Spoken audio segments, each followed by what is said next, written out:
Thermostat का, उससे ऊपर टेम्परेचर आप बढ़ा दोगे, जैसे बहुत ज़्यादा गर्मी में होता है, फीवर में होता है, तो आपको स्वेटिंग स्टार्ट हो जाती है, ठीक है।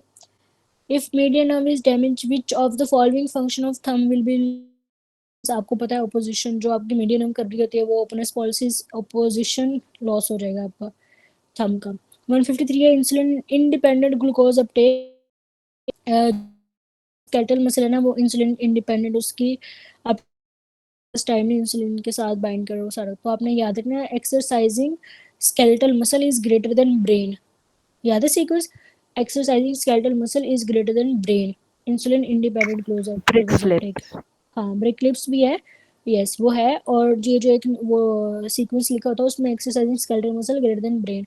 154 है anti Sira एग्लूटिनेट्स with B, एग्लूट B से तो बी बी ब्लड ग्रुप है, और डी से कर रही है तो पॉजिटिव है, ठीक है, तो आपका बी पॉजिटिव है। A group of students were studying difference between PO2 and PCO2 in different arteries of body, the आपका एओर्टा और पल्मोनरी आर्टरी में, ये जो है ना आपकी रफी में गलत लिखा हुआ है, उन्होंने पता नहीं एक जगह उन्होंने कोई और कुछ कुछ और लिखा हुआ है, तो उधर भी एओर्टा और पल्मोनरी आर्टरी उनके राटा में, तो आपने जो है ना मेजर डिफरेंस एओर्टा और पल्मोनरी आर्टरी में ही करना है। With exception of sweat gland parasympathetic system cause promote creation, promote GIT की सारी स्टेटिक में होती है, ठीक है, सिवाय स्वेट ग्लैंड के, वो एक एक्सेप्शन है। Blood brain barrier is form by capillary endothelium, और आपको पता है पेरिसाइट्स का भी आता है, वो आपके ब्लड वेसल्स में प्रेजेंट होती है, एंडोथेलियम कैपिलरी एंडोथेलियम प्रेजेंट होती है और ब्लड ब्रेन बैरियर बना रही होती है। 158 है patient has excruciating right leg pain है, एंटीरोलेटरल राइट लेग कोरोडोटमी हुई है उसकी, anterolateral right leg, which tract was involve, ठीक, राइट लेग में पेन है, और अच्छा राइट लेग कोरोडोटमी हुई है तो उसका लेफ्ट स्पाइनोथैलेमिक ट्रैक है ना अपोजिट साइड का, राइट लेग कोरोडोटमी में उसका जो है लेफ्ट लेटरल स्पाइनोथैलेमिक ट्रैक होता है वो डिकोसेट कर जाता है, तो अपोजिट साइड होता है, ठीक है। 151 दोबारा, 151 कौन सा है, if temperature of set point increase then there will be, if of set point increases then there will be, अच्छा सॉरी, वेरी गुड, ये ये इतना बड़ा कॉन्सेप्ट था और मुझे लगा सिंपल पूछा हुआ है तो इसको मैं ऐसे ही पढ़ लेती हूँ, जब दोबारा कॉन्सेप्ट आएगा तो बता दूंगी। खैर if temperature of set point increases then there will be decrease in sweating. अब आप ये देखो आपका बॉडी का, समझिए आपका टेम्परेचर, समझिए कि आपका बॉडी का टेम्परेचर है 37, सेट पॉइंट है वो आपका, ठीक है, उससे ऊपर टेम्परेचर जाएगा स्टार्ट हो जाएगी, ठीक है, टेम्परेचर उससे ऊपर 39 40 चला गया, उससे नीचे जाएगा तो आपकी शिवरिंग वगैरह स्टार्ट हो जाएगी हीट जनरेशन के लिए।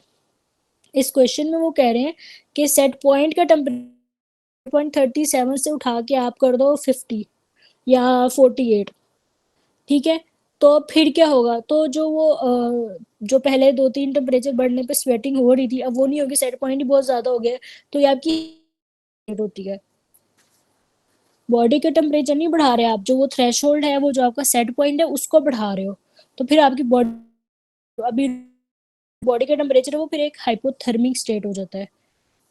अब ये समझ आया, थैंक यू डॉक्टर साइडा, आपने मुझे, हाँ ठीक है, आप बॉडी के टेम्परेचर नहीं बढ़ा रहे, आप सेट पॉइंट के टेम्परेचर बढ़ा रहे हो, तो इससे आपका जो है ठीक है। अब सईदा मरियम आप माइक ऑन करो, मैं आपको समझाती हूँ, कोई मसला नहीं है। जी मैम। अच्छा ये देखें आपका क्वेश्चन हमेशा आता है कि हेलो। हेलो आपको आवाज़ आ रही है, अच्छा चलो ठीक है माइक ऑफ कर लें, कौन सी नहीं, देखो आपका ना क्वेश्चन आता है कि टेम्परेचर जो है ना, टेम्परेचर आपका सेट पॉइंट से मतलब आपकी बॉडी का टेम्परेचर जो है ना इंक्रीज हो गया, ठीक है, तो आपका एंटीरियर हाइपोथैलेमस स्टार्ट हो जाता है और शिवरिंग वो सॉरी स्वेटिंग स्टार्ट हो जाती है और कूलिंग स्टार्ट हो जाती है। फिर आता है कि आपका हाई एल्टीट्यूड पे गया है और हाइपोथर्मिक स्टेट है वहाँ पे, और टेम्परेचर बहुत कम है, तो वहाँ पे आपका पोस्टीरियर हाइपोथैलेमस होता है और हीट जनरेशन शुरू हो जाती है, ठीक है। लेकिन अगर ये सेट पॉइंट से ऊपर नीचे का,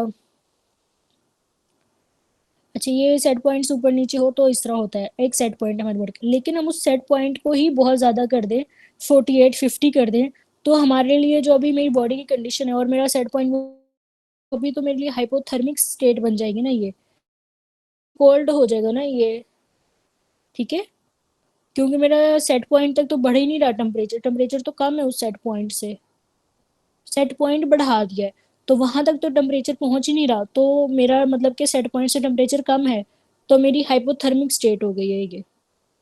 अब समझ आया? एक होता है बॉडी, ये आप लोग क्या क्या पायोजेंस की बातें कर रहे हैं, मैं आप लोगों को पायोजेंसली स्वेटिंग,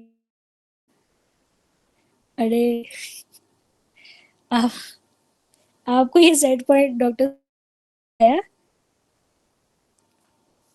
एक होता है ठीक है कि आपका बॉडी होता है जो सेट पॉइंट है, हम उसके हिसाब से कहते हैं ना कि ये हाइपरथर्मिया है या हाइपोथर्मिया है, तो आप उस सेट पॉइंट को बढ़ा दो तो अभी जो मेरे लिए हाइपरथर्मिया है ना वो भी एक्सक्यूज मी हाइपोथर्मिया हो डॉक्टर जाएगा। आलिया, जी डॉक्टर एक्सक्यूज मासूमा। मी जी। जी जी। इसमें ना बेसिकली डॉक्टर फराह ने बताया था, तो वो एक जनरल कॉन्सेप्ट बड़ा क्लियर हो जाता है। नॉर्मली सेट पॉइंट बॉडी का रेज कैसे होना है, कि एक नॉर्मल बॉडी टेम्परेचर है वो उससे ऊपर कैसे गया।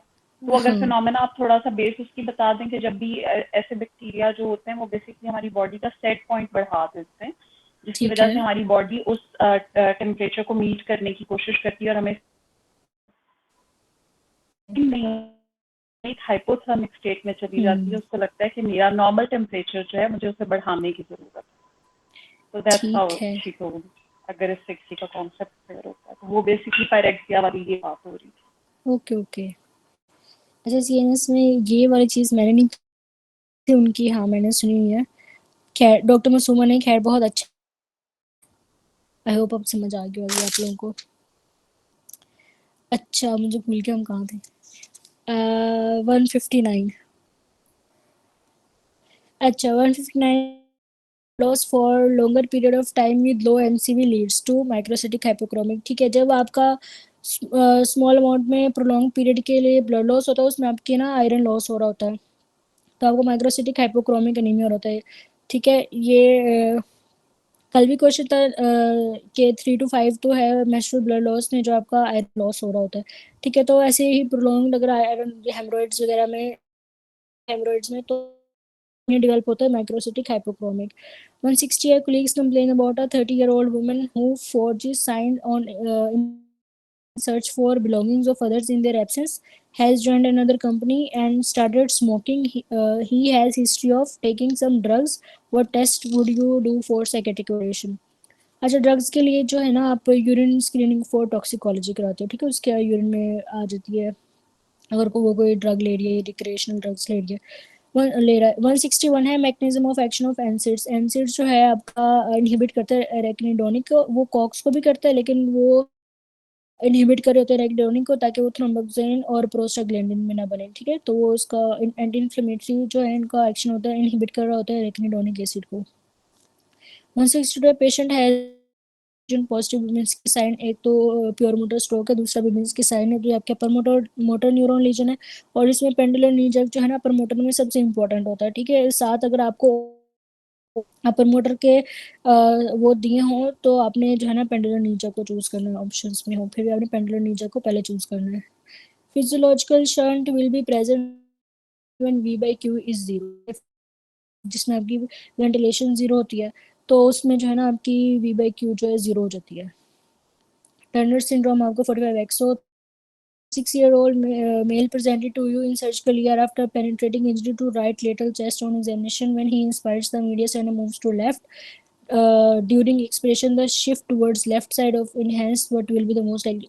ये आपकी इंजरी के निमोथोरेक्स होता है जिसमें आपका medius channel move to left side. ठीक है, आपका टेंशन निमोथोरेक्स है और इसमें आपका ट्रेकिया शिफ्ट भी दिया होता है कभी कभी, लेकिन इसमें नहीं है। 166 है which drug is used in headache and contraindicated in peripheral vascular disease। ये आपकी एर्गोमेट्रिन है, ergometrine is greater than aspirin.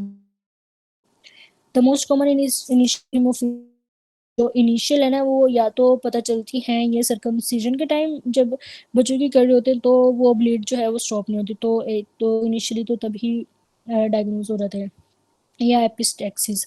ठीक है, तो इनिशियल आपकी इधर लिखिए bleeding from circumcision side.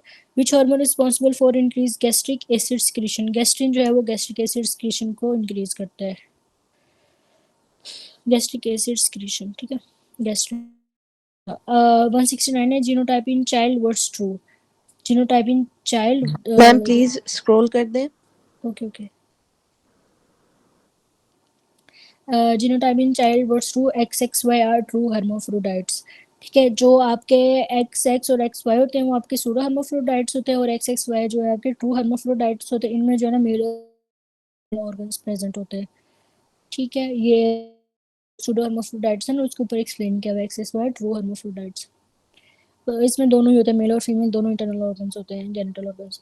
170 aspirin at low dose में वो थ्रोम्बोक्सिनेटर को इनहिबिट करती है और हाइड्रेट करती है। In CKD which of the following occurs plasma CO2 tends to be low. अच्छा, ये आपका जो है ना मेटाबॉलिक एसिडोसिस, ठीक है, आपका ना मेटाबॉलिक एसिडोसिस होता है, जो अभी पहले हम लोगों ने एक्सप्लेन किया, सारे टॉक्सिन्स एक्यूमुलेट हो रहे होते हैं, मेटाबॉलिक एसिडोसिस हो जाता है। उसका आपको पता है कि कंपनसेशन कैसे होनी है, रेस्पिरेटरी अल्कलोसिस से, और रेस्पिरेटरी अल्कलोसिस से किस तरह से होगी, हाइपरवेंटिलेशन से। और जो आपका होगा तो अल्कलोसिस होगा ना, तो फिर plasma CO2 tend to be low. ये इसका पूरा हुआ। ठीक है, ये अपने टाइम पे मैंने बड़े मुश्किल से ढूंढा था, ग्रुप्स में पूछा है कि प्लाज्मा CO2 क्यों लो होता है। मेटाबॉलिक एसिडोसिस होता है आपका CKD में, और फिर आपकी अल्कलोसिस होनी होती है रेस्पिरेटरी, तो वो आपके हाइपरवेंटिलेशन से plasma CO2 tend to be low. Explanation in CKD plasma CO2 tend to be low and we advise water restriction up to 0.5 0.5 ठीक है litre per day. So if asked what occur then B, if asked what should we advise then E. 0.5 occur में जो है वो आपकी ये respiratory alkalosis, और क्या एडवाइस देनी है तो 0.5 लीटर तक वो ले, क्योंकि क्या होता है CKD वगैरह में आपको फ्लूइड ओवरलोड भी हो जाता है। 172 है फीमेल में downward direction of hair AV। अच्छा, इसको सर हमने इस तरह बताया था कि AV को जो है ना कोड के साथ आप डाउनवर्ड खींच रहे हो। जब भी क्वेश्चन आता है मेरे माइंड में ना ये इमेज होती है, AV को कोड के साथ नीचे की तरफ ट्रैक्शन दे रहे हैं। ठीक है, तो ये आपकी कॉर्डा आता है।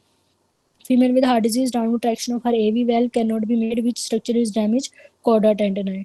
अच्छा, 170 branch of conductive system of the heart is present in septo, इसका है septo marginal trabecula। ऐसे नोड कहाँ पे होता है? इंटरआर्टेरियल सेप्टम सब एपिकार्डियम ना। और AV नोड मैंने एवी नोड का बताया था। एवी नोड एंडोकार्डियम, हाँ सब AV एंडोकार्डियम नहीं, एंडोकार्डियम। जो आपका कंडक्टिव सिस्टम है ना वो सब एंडोकार्डियम में होता है। ठीक है, और जो आपका राइट बंडल ब्रांच है वो आपका सेप्टम मार्जिनल ट्रैबेकुलम में होता है, और जो लेफ्ट वाला है वो आपका इंटरवेंट्रिकुलर सेप्टम में होता है। ओके। 174 है right atrium infarction involves which of the following. Right atrium में जो है ना पेक्टिनेट मसल्स होते हैं, वो रिजिज इरेगुलर से रिजिज होती हैं आपके एट्रियम में, उनको पेक्टिनेट मसल कहते हैं। तो राइट पेक्टिनेट मसल्स। 176 है when light is reflected in right eye, light reflex is absent in both eye. When it's reflected in left eye, reflex is adenoid nucleus। अब ये जो है ना, एक मैं आपको कॉन्सेप्ट देती हूँ, आपके ये जो है ना सारे क्लियर हो जाएंगे इस तरह के MCQs। अच्छा अच्छा, पहले तो मैं ना आपको एक चीज़ बताती हूँ कि नॉर्मली जब आपके ऐसे MCQs आते हैं ना, तो उधर मेंशन होता है कि आपका अकोमोडेशन जो है ना वो इंटैक्ट है। ठीक है, क्योंकि जो आपकी अकोमोडेशन रिफ्लेक्स जा रहा होता है वो आपका प्रीटेक्टम से होके नहीं जाता, वो डायरेक्टली जो है आपके विजुअल कॉर्टेक्स पे चला जाता है। तो उसका इनसे कोई लेना देना नहीं है अकोमोडेशन, इसलिए आपकी हमेशा इंटैक्ट होगी। अब आते हैं हमके लाइट रिफ्लेक्स पे। अगर लाइट रिफ्लेक्स जो है ना दोनों में नहीं आ रही है, जिस भी आंख में आप डाल रहे हो, तो जो है लाइट रिफ्लेक्स आपका नहीं आ रहा है, इसका मतलब है प्रीटेक्टम में, क्योंकि प्रीटेक्टम में दोनों ने डायरेक्टली जाना है। ठीक है, तो लाइट रिफ्लेक्स नहीं आ रही, एकोमोडेशन इंटैक्ट है, तो आपको प्रीटेक्टल का इंजरी है, लीजन है, जो भी है। ठीक है, अब यहाँ पे ना मैंने 3 चीज़ें लिखी हुई हैं यहाँ पे। ठीक है, ये मिडब्रेन है ना, इसके कॉलिक्यूल और प्रीटेक्टल न्यूक्लियस है, और फिर न्यूक्लियस एंडिजर वेस्टफॉल जो न्यूक्लियस है वो बनाया हुआ है। ठीक है, अब ये एक जो ये आपकी ब्लू वाली लगाई हुई है, ठीक है, ये आपके टेम्पो सीधा सीधा जो है साइनेप्स की, और वो आपकी विजुअल कॉर्टेक्स तक चलेगी। ठीक है, और एक जो ऑरेंज वाली ये आपकी जो है नेजल फाइबर्स जा रहे हैं, ठीक है। अब हम जो है ना इसको देख लेते हैं टेम्पोरल को। वो आपका जाते हैं प्रीटेक्टम में, ठीक है। कुछ फाइबर्स जो है विजुअल कॉर्टेक्स में चले जाते हैं, लेकिन कुछ जो है ना आपके प्रीटेक्टम में जाते हैं। अब प्रीटेक्टम ने जो है ना वो जो राइट आई या लेफ्ट आई से आया ना, उसको दोनों एडिंजर वेस्टफॉल में ना दोनों में भेजना है उसको। दो पड़े हुए ना, तो उसका राइट आई वाले को ना दोनों में फाइबर्स जो है उसके वो दोनों में जाएंगे। ये चीज समझ आ रही है आपको? राइट आई से समझो, राइट आई से आपका आया है ये टेम्पोरल फाइबर्स प्रीटेक्टम में गए हैं। प्रीटेक्टम ने जो है दोनों एडिंजर वेस्टफॉल न्यूक्लियस में भेजने हैं वो फाइबर्स। ये क्रॉस किया हुआ ना, ये दोनों में भेज रहा है, ठीक है। तो वापस जो है ओकुलोमोटर 3 के जरिए से ना वापस जाते हैं, और आपका फिर जो है वो रिफ्लेक्स आता है। यहाँ वाली सारी बात है ये वाली। अगर वो प्रीटेक्टम में आए हैं ना, और प्रीटेक्टम में लीजन है, तो फिर तो दोनों आइज में ही नहीं जाएगा, ठीक है। मतलब फिर तो आपका लाइट रिफ्लेक्स ही नहीं आएगा अगर आपका प्रीटेक्टम डैमेज है।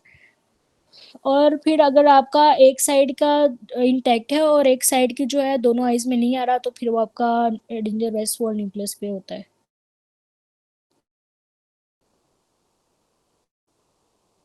या आप बहुत लोग अच्छी। वीडियोस, हाँ, या आप वीडियोस देखोगे ना तो उसमें वो पूरा पाथवे बना के बड़ा उस पर अच्छे से लिखा होता है। इससे ना आपके ये वाले एमसीक्यूज क्लियर हो जाएंगे, क्योंकि मुझे बहुत कंफ्यूजन होती थी, कभी प्रीटेक्टम चूज किया हुआ है, कभी ओक्लोमोटर, कभी ऑप्टिक। ओक्लोमोटर की होती है, ऑप्टिक की नहीं की होती। तो वो फिर ना इस तरह से ये हमें सर ने भी पढ़ाया था। खैर, आई होप समझ आ गई होगी। अच्छा, आगे फिर ना वीडियोस देख लिया करें इस तरह की चीज़ों के, जो थोड़ी सी इस तरह से ये रिटेन रह जाती हैं इजी। पर ये एक छोटा सा कॉन्सेप्ट की ये हो जाएगा। 176 है, patient with ethanol poisoning what will be anion gap. ये हाँ, ये आया हुआ था। ये आपका जो कैलकुलेशंस होती है मोस्टली वैल्यूज चेंज नहीं होती हैं, जो आपके वो कैलकुलेशन वाला चैप्टर है होती हैं। तो सोडियम आपका 135 है, क्लोरीन 100 है, और बाइकार्ब 5 है। तो इसका नीचे 30 है, और नीचे उन्होंने एक्सप्लेन किया हुआ Na minus Cl plus bicarb. Na आपका 135 है, 100 प्लस 105 माइनस के 30।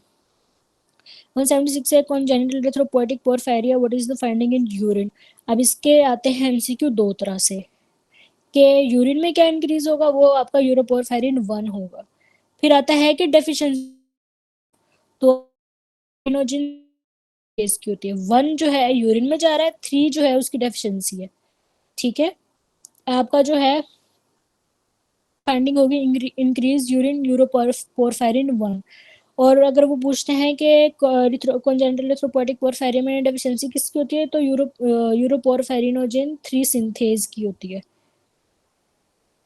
178 है, on in utero study that there is absent vagina and testis with development of. अच्छा, वजाइना और टेस्टिस दोनों एब्सेंट है, और स्क्रोटम उसका डेवलप हो गया। अच्छा, ये आपका जो है ना testosterone producing tube excess androgen की वजह से है, जेनिटलिया की ना मैस्कुलिनाइजेशन हो जाती है, ठीक है। तो उसकी स्क्रोटम और इनलार्ज क्लैटरस वगैरह वो सारा और ये बहुत बड़ा सिनेरियो था, ये 4-5 लाइन का ये सिनेरियो के था।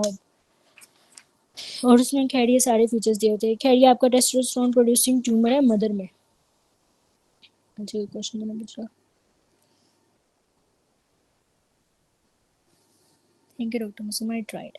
179 alcoholic patient develop dyspepsia with decreased gastric gland. अच्छा, अल्कोहलिक पेशेंट में आपको पता है एट्रोफिक गैस्ट्राइटिस होता है, ये हमेशा इसके साथ आता है। तो रिस्क होता है एनीमिया का, और वो भी पर्निशियस एनीमिया। एट्रोफिक गैस्ट्राइटिस, तो उसमें वही आपके जो है प्राइटल, वो एट्रोफिक गैस्ट्राइटिस हो जाती है, तो वही आपके सारे फंक्शन लॉस हो जाएंगे प्राइटल के, और वो सारा पर्निशियस एनीमिया। अच्छा, stable angina prolong treatment is beta blocker. अच्छा, स्टेबल एंजाइना का भी जो है बीटा ब्लॉकर है, और जो अनस्टेबल एंजाइना अगर उसकी कॉन्ट्राइंडिकेशन ना हो तो भी पहले बीटा ब्लॉकर आप चूज कर सकते हैं। और इसका एक और एमसीक्यू आता है, विच वर्सन द एंजाइना, तो आपके कैल्शियम चैनल ब्लॉकर्स होते हैं, तो वेरापेमिल का जो है ना ऑप्शन आया होता है, ठीक है। तो अगर ये इसका था कि पेशेंट शावर में आई थिंक, और तब उसको पेन हुई और वो सारा कुछ इस तरह सिनेरियो था, तो ये स्टेबल एंजाइना जो है ना बीटा ब्लॉकर दे सकते हो आप। प्रेशर पता नहीं क्या लिखा हुआ है, that increases heart rate, cardiac output, vasodilation and decrease TPR. अच्छा, जो आपका हार्ट रेट आउटपुट इंक्रीज करता है, वेजोडाइलेशन करता है और डिक्रीज टीपीआर का एपिनेफ्रीन होता है। ठीक है, इधर एपिनेफ्रीन का ऑप्शन नहीं है तो आप नोर एपिनेफ्रीन चूज करोगे। नोर एपिनेफ्रीन आपका हार्ट रेट इंक्रीज कराता है, कार्डिक आउटपुट इंक्रीज कराता है, वेजोकंस्ट्रिक्शन कराता है और टीपीआर भी। बाकी तीनों तो बिल्कुल भी इनके नहीं है। जो इनका एपिनेफ्रीन और एपिनेफ्रीन ही चूज करना है, उसके ये फीचर्स हैं। लेकिन एपिनेफ्रीन जो है वेजोडाइलेशन और वेजोकंस्ट्रिक्शन दोनों कराता है और नोर एपिनेफ्रीन वेजोकंस्ट्रिक्शन और टीपीआर उसका इंक्रीज होता है। बाकी ये हार्ट रेट, कार्डियक आउटपुट जो है ये दोनों में ही होता है। ठीक है, अगर एपिनेफ्रीन होता तो आप उसको चूज करते, प्रेफर करते, ये ज्यादा उसके फीचर्स है। 182 है the site of murmur for aortic regurg. ये इसी तरह से हमेशा एमसीक्यू आता है, एआर का right second ICS aortic area भी मैंने आपको दिखाया ना, second right, second intercostal space right to sternal border, तो right ICS, second right ICS. 183 है पेशेंट प्रेजेंटेड विद,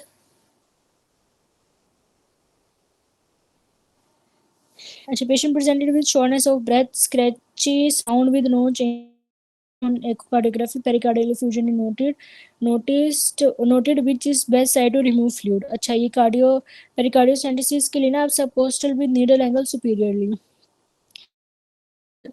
पे जो है ना आप नीडल का सिरिंज होती है वो सबकोस्टल स्पेस में डाल दो और उसको ऊपर की तरफ उसका जो है ना एंगल होता है। बाकी सब में वैसे इंफीरियर लिखा हुआ है तो ये हो जाते हैं। अगर वो स्पेस फोर्थ फिफ्थ स्पेस भी दी होती है उन्होंने, तो यहाँ पे फिफ्थ के साथ उन्होंने इंफीरियर लिखा हुआ है तो वो भी रॉन्ग है। ठीक है, तो ये स्पेस के साथ भी आता है और इस तरह भी आता है, subcostal with needle angle superiorly. 184 है a lady with cervical cancer of 3.5 centimetre. ये मैंने आपको पहले भी बताया था कि वैसे तो फिगर और वो सारी क्लासिफिकेशन बड़ी मुश्किल है, पर आप इसको ना साइज दिया होता है तो आप इसको साइज पे याद रखो। T1 में लेस देन 2 सेंटीमीटर होता है, T2 है तो आपका 2 to 5 सेंटीमीटर, तो जो 3.5 दिया हुआ है तो ये आपका T2 में आएगा। ठीक है, और सस्पेक्टेड में वैसे पहली एस केस में सस्पेक्टेड आई थिंक मेटास, तो T2 N1 और M1। In burn patient there is fever bleeding diathesis, जहाँ डायथिसिस का वर्ड आता है ना वो आपका डीआईसी होता है। ठीक है, बर्सेल्स हो, डायथिसिस हो तो आप डीआईसी लगा दो। Drug not given in renal decompensation, gentamicin, ये माइनोग्लाइकोसाइड्स में आता है जेंटामाइसिन, और ये जो है ना एक्सक्रीटी किडनी के थ्रू होते हैं, तो जेंटामाइसिन आप नहीं देते रीनल डिकम्पनसेशन डिजीज में। जो तो in organic compounds carcinogen, asbestos जो है वो आपका कार्सिनोजेनिक होता है। 188 है a 40-year-old man came in here with body weakness and he gave some drug for weight gain from general quack, urine detail report, urine specific gravity 1 point, urea creatinine raise है, ALT raise है, urine calcium raise है, likely is nephrocalcinosis। अच्छा, इसका इसमें जो है ना मैंने रेज्ड लगाया था, लेकिन ये डबल एम एग्जैक्ट स्टेम के साथ है और ये आपका नेफ्रोकैल्सिनोसिस है, इसमें कैल्शियम लेवल इंक्रीज है आपका। ठीक है, तो ये आपका नेफ्रोकैल्सिनोसिस है, एएलटी आपका वायरल में होता है, तो इसका आंसर आपका नेफ्रोकैल्सिनोसिस है। Transmigration of neutrophil along the strong endothelium, ये आपका डायबिटीज होता है। पूरा जो ट्रांसमाइग्रेशन होती है उसकी, तो वो आपकी डायबिटीज होती है। After cut in skin bacteria enter it causes को, जैसे बैक्टीरिया एंटर होता है कोई भी कट वगैरह की वजह से तो आपका एक्टिवेशन कॉम्प्लीमेंट हो जाती है बैक्टीरिया को इनगल्फ करने के लिए, डिस्ट्रॉय करने के लिए। 191 है in HIV patient surgery done which antiseptic is used to clean the floor after surgery is 1% hypochlorite. Finally हमारा जो है पेपर खत्म हुआ। 178 ओके 78 है। अच्छा, यहाँ पे तो ना काफ़ी कुछ उसके ना वो, लेकिन इसमें है कि टेस्ट एब्सेंट वजाइना और टेस्टिस है, क्योंकि एब्सेंट वजाइना जो है, अच्छा मैं करती हूँ, एब्सेंट वजाइना का मतलब है कि आपके एंड्रोजन्स वगैरह ज़्यादा है। ठीक है, तभी सप्रेस होती है ना आपकी ये वजाइना। एंड टेस्टिस में डेवलपमेंट ऑफ स्क्रोटम, स्क्रोटम आपका एंड्रोजन है। तो ये आपकी जो है ना एक्सटर्नल जेनिटेलिया भी एम्बिगुअस होता है। कल करेंगे ना नेक्स्ट पेपर, अभी इतना ही कर, आज इतना ही एक ही करना है।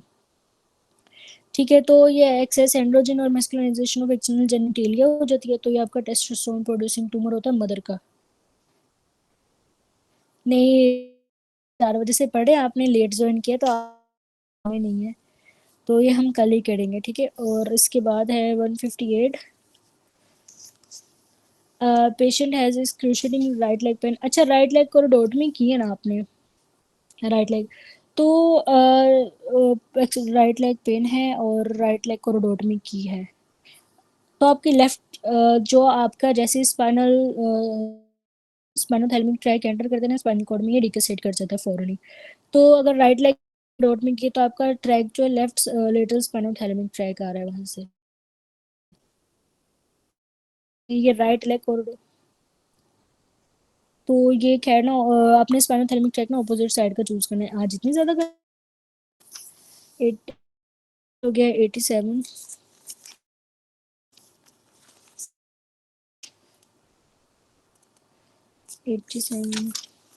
ओके डॉक्टर नूर, मैं आपको भी करती हूँ। अच्छा, ये मैंने 87 वाला आपको दिखाया था ना, जो आपका कोरोइड प्लेक्सिस पेपिलोमा है, ठीक है, वो आपका ट्राइगोनोफ्लेक्सल स्पीड में थी आप। अच्छा, जब मैंने पूछा था स्पीड दे दे तो बता देते। अच्छा, ट्राइगोनो ना, ये आप देखो ट्राइगोन पे पड़ा होता है आपका ये कोरोइड प्लेक्सिस, तो पेपिलोमा आपका जो ना वो ये देखे ना, ये आपका कोरोइड प्लेक्सिस है और ये आपका लेटरल वेंट्रिकल का कोरोइड है, ठीक है। बस एक एक कर सारे पूछ लें। अच्छा, 14 आपका 14 बता दें डॉक्टर आलिया। मैं आपको बताती हूँ। अच्छा, जब भी आपका हेमी स्पेशल नेग्लेक्ट होना, इसका मतलब है कि एक साइड जो है ना वो निग्लेक्ट कर रहा है पेशेंट, हमने फिजियोलॉजी में पढ़ा होता है सेकंड ईयर में, एक साइड ही वो ड्रॉ असाइनमेंट दो तो वो एक साइड को उसको दिख रही है, एक साइड को वो निग्लेक्ट, तो ये आपका ना पैरेटल कॉर्टेक्स का काम होता है कि उसने स्पेशल जो है उसका काम है ये, और ऑपोजिट साइड का। तो कोई भी इंजरी हो तो फिर जो है ना आपका पैरेटल कॉर्टेक्स की में, तो फिर उसका ये हमें स्पेशल नेग्लेक्ट आता है, ठीक है। अगर पैरेटल कॉर्टेक्स अगर उसका ये हमें स्पेशल नेग्लेक्ट आ रहा है तो राइट पैरेटल कॉर्टेक्स उसका डैमेज है, और ये किसी सीवियर इंजरी की वजह से होता है। ऑपोजिट साइड करना है, लेफ्ट इसका सारा होमोनोपस ह्यूमनोपिया हो रहा है ना, तो राइट साइड के पैरेटल कॉर्टेक्स, मतलब ये फंक्शन ही जो है ना स्पेशल वाला, स्पेशल अवेयरनेस और अटेंशन ये है ही पैरेटल का। तो आपने हेमी नेग्लेक्ट में ना स्पेशल इसको राइट पैरेटल को चूज कर लेना है, समझ आया?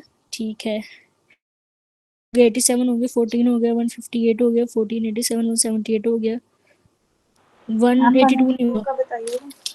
हाँ 182 इसमें क्योंकि यार मैंने पढ़ा था कि अर्ब्स पॉइंट पे होता है यूटीपी। वो स्टेनोसिस का होता है, रिगर्ज का नहीं होता, वो स्टेनोसिस का होता है जो आप स्पॉइट पे होता है इस पे, ठीक है। तो वो लेफ्ट साइड पे होता है हाँ स्टेनोसिस। वो लेफ्ट पे होता है, और वो अभी मैंने आपको ये जो आप पॉइंट दिखाया ना, और ये स्टेनोसिस के लिए होता है, कहाँ है ये, ठीक है। अब पॉइंट है ये थर्ड इंटो, और ये जो है आपका ए आर ए एस के लिए होता है, ए आर के लिए नहीं, तो ए आर के लिए राइट सेकंड ही है। अच्छा मैम फिर 162 से है, दिखा दें। इतनी है ना वो ठीक है अच्छा 162 है, patient has internal capsule lesion positive. अच्छा, ये आपकी अपर मोटर न्यूरॉन के साइंस है ना, मींस की साइन पॉजिटिव, तो पेंडुलर नी जर्क भी उसी में होता है ना। बट मैम हाँ पेंडुलर नी सेरिबेलम में भी जर्क तो होता उसमें है, लेकिन सेरिबेलम में भी होता है जी। हाँ उसमें भी होता है, इसमें भी होता है, और हाइपर रिफ्लेक्सिया भी इनमें ही होता है, तो पेंडुलर नी जर्क को इन्होंने चूज किया होता है। बहुत ज्यादा कंफ्यूजन मुझे होती है न्यूरॉन लीजन में, लोअर मोटर न्यूरॉन लीजन में। इतना समझ आ गया कि फ्लैसिड कौन है हाँ और स्पैस्टिक कौन है, अप कौन सी चीजें जा रही हैं, डाउन कौन सी चीजें जा रही हैं, वो सब कुछ समझ आ गया है। बट जो समझ नहीं आ रही है कि लीजन एग्जैक्टली किन जगहों पे होगी जिसकी वजह से अपर मोटर न्यूरॉन आएगा और फिर लोअर मोटर न्यूरॉन आएगा। अच्छा, ये मैं एक्सप्लेन करने की कोशिश करूंगी, तब वो इंटरव्यू था तो मुझे बिल्कुल भी टाइम नहीं मिला, फिर पैथोलॉजी वो डॉक्टर शैला करवा रही थी तो फिर मैंने वो करवाई नहीं, आपकी वो जो इन्फ्लेमेशन वाली थी। डीसीएमएल में कोई भी ब्लैडर नहीं होता ना, डीसीएमएल में कौन सा होता है, सिंपैथेटिक और पैरासिम्पैथेटिक में होते हैं ना आपके। तो मैं कोशिश करूंगी अपर मोटर न्यूरॉन वाले जो ना आपको इजी करके समझा दूं, ठीक है, I will doctor try. Ali, इसको अगर कोई ना ऐसे निमोनिक या टेबल हो ना मोटर न्यूरॉन का, हाँ फीचर्स तो जी, हाँ हमें जी, पता चल जाता है, लेकिन कंफ्यूजन हाँ इस हाँ चीज में होती है कि कौन से लेवल पे लीजन हुआ है तो फिर कौन सा अपर होगा या लोअर मोटर न्यूरॉन लीजन होगा। ठीक तो है, इस पे काइंडली ओके, आप ना हमें बताइएगा, ठीक है। ठीक है। डॉक्टर वैस क्वेश्चन है 21 मई मेडिसिन। ओके ठीक है, इसकी आप स्टेम भेज दीजिएगा, देख लूंगी। मैंने कभी नहीं पढ़ा DCML में ब्लैडर।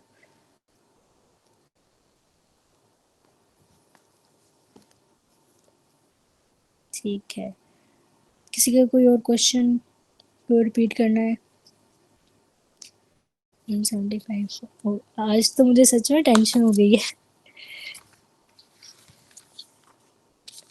कि स्पीड बहुत ज्यादा होती है। मैम 175 अभी मैंने भी अपनी एक किताब खोली है तो उसमें एडिंगर वेस्टफॉल जो है ना, बस वो सिर्फ इफरेंट फाइबर्स के लिए होता है।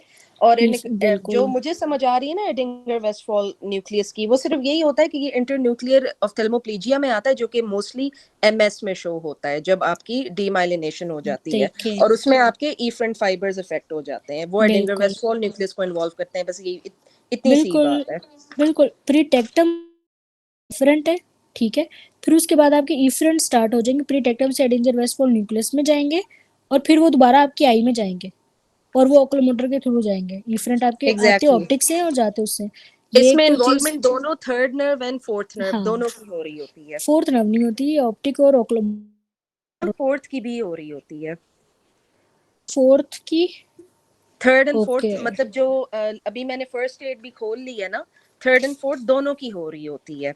एफरेंट फाइबर्स आपके जो आ रहे होते हैं ना, वो लेटरल जेनिकुलेट बॉडी से मिड ब्रेन में जाते हैं। वहां फिर जो है जो इफरेंट फाइबर्स होते हैं वो एडिंगर वेस्टफॉल जो कि मिड ब्रेन में है, वहां से फिर वो निकलते हैं। हाँ जी बिल्कुल। तो प्रीटेक्टम से ये जो है ना ये दोनों एडिंगर वेस्टफॉल में जाते हैं और फिर दोनों आईज में जाते हैं। ठीक है, इस दोनों आईज में एरिया जाते को हैं, इसलिए इस जो है ना एरिया को आपका। मैडम मैडम इस एरिया को बेसिकली कहते हैं ना पैरामीडियन, इसको कहते हैं, एक सेकंड मैं बता देती हूँ, मैंने लिखा हुआ भी था यहाँ पे। इस एरिया को बेसिकली कहते हैं paramedian area of the midbrain, जिसको okay medial okay longitudinal fasciculus MLF बस यही कहते हैं, इतना सही ठीक याद है। रखना है। ओके, वैसे इधर ना सुपीरियर में भी फाइबर्स जाते हैं आपके। ठीक है, यहाँ से मैं आपको बताती हूँ, ये जो ब्लू वाला आ रहा है ना, ये आपके एफरेंट फाइबर्स आ रहे हैं ऑप्टिक से। ठीक है, ये आपके, ठीक है, आ गया ना, तो उसने दोनों साइड के एडिंगर वेस्टफॉल को जो है ना फाइबर्स दे देने हैं। तो ये आपके यहाँ से ना इफरेंट फाइबर स्टार्ट हो गए हैं। ठीक है, दोनों की देगा तो फिर आपको जो है ना डायरेक्ट और इनडायरेक्ट लाइट रिफ्लेक्स आता है। एक आंख में आप डालोगे लाइट तो दूसरी में कैसे आता है? वो इसी तरह से आता है कि वो उस आंख का जो फाइबर है ना, इफरेंट फाइबर, वो दोनों में जा रहा है, दोनों आईज में जा रहा है। ठीक है, वो एक आंख का एब्सेंट है, इसका मतलब उस साइड का जो है ना एडिंगर वेस्टफॉल जो है वो वहां पे लीजन है। और अगर दोनों का एब्सेंट हो तो फिर जो है ना वहां पे आपकी लीजन होती है। ठीक है, और अकोमोडेशन का वैसे भी कॉर्टेक्स होता है। बस यहाँ पे आपने सिर्फ इस चीज पे फोकस करना है। एडिजन एडिजन इधर तो एडिजन वेस्टफॉल के अलावा कोई बन ही नहीं रहा।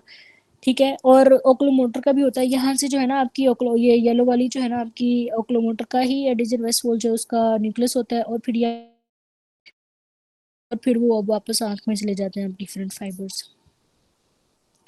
ठीक है, देखें अगर जब ओक्लोमोटर का होगा ना डैमेज तो उसी आंख में जो है नहीं आएगा, लेकिन दूसरी आंख में रिफ्लेक्स आ जाएगा, क्योंकि जो है ना वेस्टफोल्ड ने दूसरी आंख में फाइबर्स भेज दिए हमें। तो येलो वाली जिस साइड पे एब्सेंट है ना, मतलब कि फिर आपकी ओक्लोमीटर आपने चूज करनी है। किन्होंने पूछा था, मैं आपको ना दोबारा से। अच्छा 16, अच्छा ये किन्होंने पूछा था 175? डॉक्टर आयशा। डॉक्टर आयशा आपको समझ आ रही है? दोबारा मैं आपको समझाऊँ इसको, क्या आपको समझ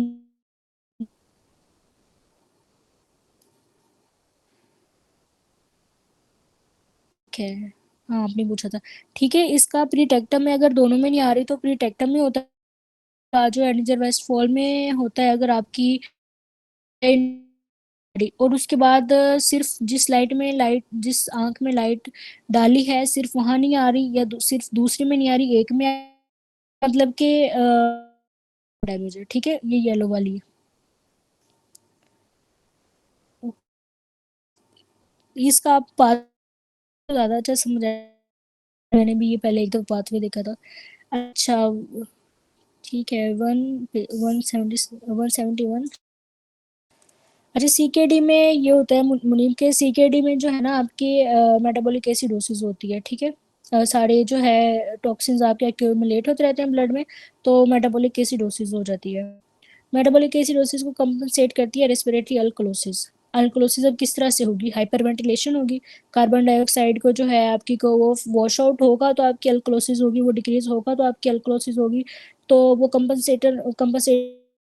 CO2 जो है वो आपकी प्लाज्मा में लो होती है, जो मेटाबॉलिक एसिडोसिस उसको कंपनसेट करने के लिए, ठीक है। 177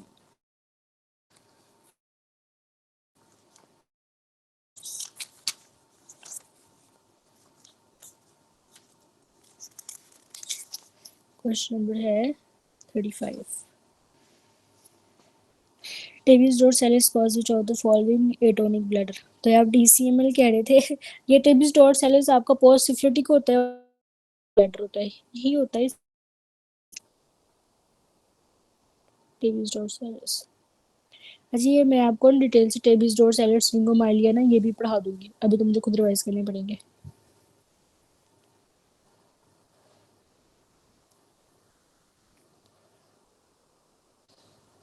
किसी और ने टेबी कुछ डॉर्सालिस में atonic uterus sorry atonic bladder bladder होगा। मैम इसी सिखाया था। TA for tabes dorsalis and AT for atonic. ठीक है, आपको पता नहीं मोनिक जो है ना रेपिटेशन से याद होते हैं। ठीक है, किस मीटिंग एंड कर दें।